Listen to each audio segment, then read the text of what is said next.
बहू का लौटा बचपन। रश्मि की सास उससे बहुत काम कराती थी और वो इस बात से बहुत परेशान हो गई थी। एक दिन सास कहती है, बहू, रसोई का काम खत्म हो जाए तो मेरे कमरे में आ जाना, कमरे की सफाई करनी है। ये कहकर सास वहां से चली जाती है। ये सासू माँ भी ना एक के बाद एक काम देती ही जाती है, जैसे कि मैं कोई बोतल से निकली हुई जिन हूँ। रश्मि अपनी सास के कमरे में जाती है और स्टूल पर चढ़कर अलमारी से सामान निकाल रही होती है। अरे बहू, संभाल कर, मेरा सामान तोड़ मत दियो। वाह, इन्हें अपनी बहू की कोई चिंता नहीं है, सामान की पड़ी है कि वो ना टूट जाए। अब तो इनका सामान तोड़ना ही पड़ेगा। रश्मि सामान हाथ में पकड़ लेती है और नाटक करने लगती है। सास ये देखकर घबरा जाती है। अरे बहू, मेरा सामान बचाकर कहीं गिर ना जाए। हाँ हाँ मम्मी जी, नहीं गिराऊंगी आपका सामान। रश्मि का सच में बैलेंस बिगड़ जाता है। अरे, मेरा तो सच में बैलेंस बिगड़ रहा है। रश्मि स्टूल से नीचे गिर जाती है और उसका सर बेड से लग जाता है। रश्मि के सर में दर्द हो रहा होता है। वो बेहोश नहीं हुई होती है, लेकिन वो आंखें मूंद कर पड़ी रहती है। ये देखकर उसकी सास घबरा जाती है। अरे बहू, ठीक तो है ना? तू बोलती क्यों नहीं बहू? ये अच्छा मौका है, बेहोशी का नाटक कर लेती हूँ, काम से तो बच जाऊंगी। सास रश्मि को बेड पर लेटा देती है और अपने बेटे सूरज और डॉक्टर को फोन करती है। वे दोनों कुछ ही देर में घर आ जाते हैं। सर पर चोट आने की वजह से ये बेहोश हो गई है। मैं कुछ दवाइयाँ लिख कर देता हूँ, ये मंगा लीजिएगा। उफ, वो ठीक हो जाऊंगी तो फिर से काम करना पड़ेगा। क्या करूं? अरे हाँ, ऐसी तरकीब निकाली है जिससे काम भी नहीं करना पड़ेगा और मेरी प्यारी सासू माँ को भी सबक सिखाने का मौका मिल जाएगा। डॉक्टर चले जाते हैं और रश्मि होश में आती है।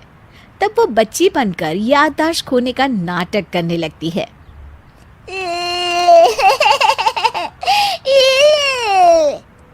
अरे बेटा, ये बच्चे के रोने की आवाज कहाँ से आ रही है? हाँ माँ, मैंने भी आवाज़ सुनी। फिर से रोने की आवाज़ आती है।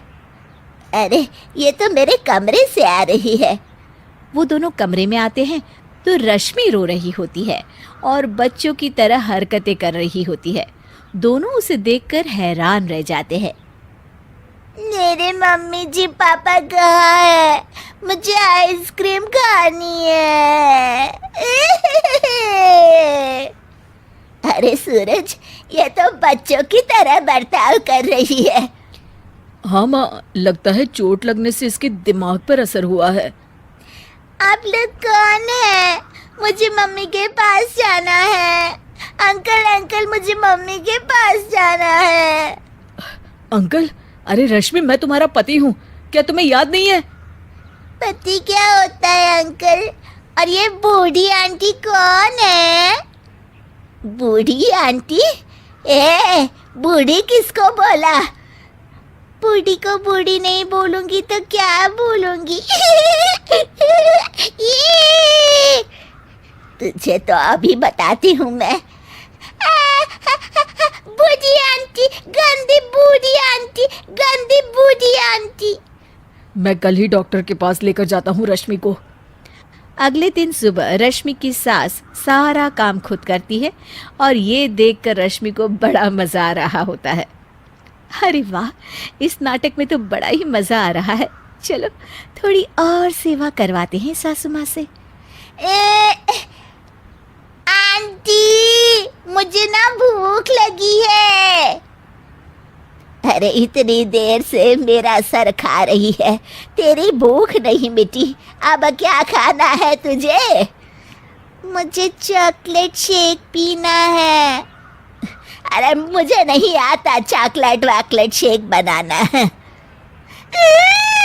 मुझे चॉकलेट शेक चाहिए, मुझे चॉकलेट शेक चाहिए। अच्छा अच्छा, मेरी माँ चुप हो जा, लाती हूँ बनाकर चॉकलेट शेक। रश्मि अपनी सास से खूब काम करा रही होती है और अपने नाटक का जमकर फायदा उठा रही होती है। रश्मि पूरे घर को बार बार गंदा कर देती है और उसकी सास बार बार सफाई कर रही होती है। ए बहू, तुझे समझ में नहीं आ रहा? कितनी बार कहा है कि एक जगह बैठ, अभी एक थप्पड़ लगाऊंगी तुझे। रश्मि रोना शुरू कर देती है।